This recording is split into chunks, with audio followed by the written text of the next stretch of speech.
Now, 2 years ago, the case of missing multi-millionaire Herman Rockefeller, whose remains were found in a backyard in suburban Melbourne, shocked and gripped the country.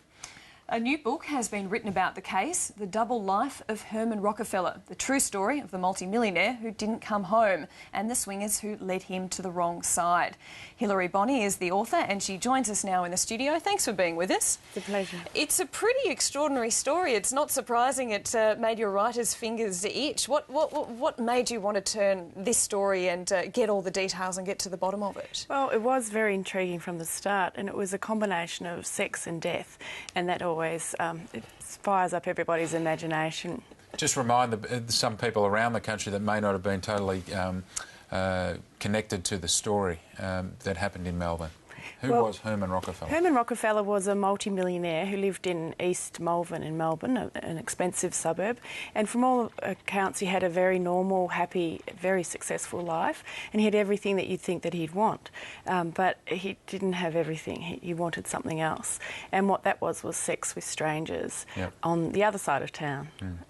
And what were your dealings with those involved in this case, in pulling together this book? Were people willing to talk to you about what is a pretty sordid story at times? Some people were, on the condition of anonymity. A lot of people didn't want to talk about it because they were upset, obviously, and there were issues of the controversy surrounding it. So some people spoke. A lot of professionals were interested in the story from a professional point of view. And his family? No, they didn't want to speak, and I understand that. And so tell us about the actual crime itself. Well, what happened was that Herman Rockefeller went on a business trip with his brother around northern New South Wales, and he got off his plane and disappeared. And his wife was at home waiting for him to come home. She'd been to the tennis, it was this time of year, and their daughter had just got into university. There was no reason for him not to come home, and he didn't. So that sparked an investigation for a missing person, and then that very quickly became a homicide investigation. And what had happened was, instead of driving one way to his leafy home, he drove the other way to a very poorer area where no one knew him, and he knocked on the door of Bernadette Denny and Mario Shembury's townhouse. And then it all went wrong, that yes, it relationship. Yes, it all went terribly wrong.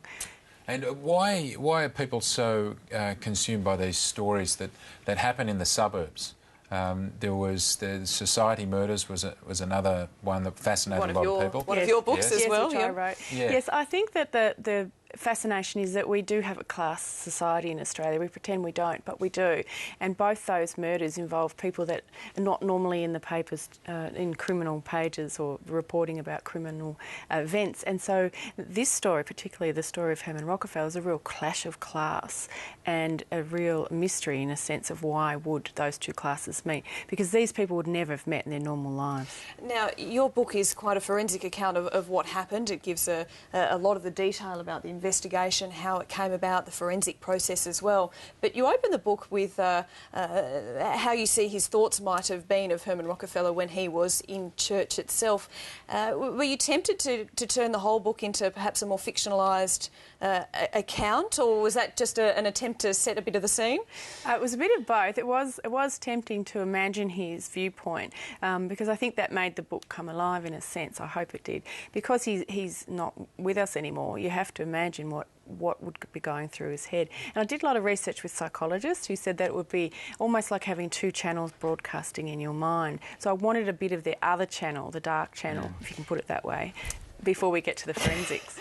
Well, what we have is your previous book in the Society Murders also went on to become a successful broadcast event as well. We may well have the same one here with your book. So yes, it's certainly got the elements for it. Absolutely. Thank you very much for being with us and taking through the book and reminding us of a rather extraordinary case of crime in Melbourne. Thank you.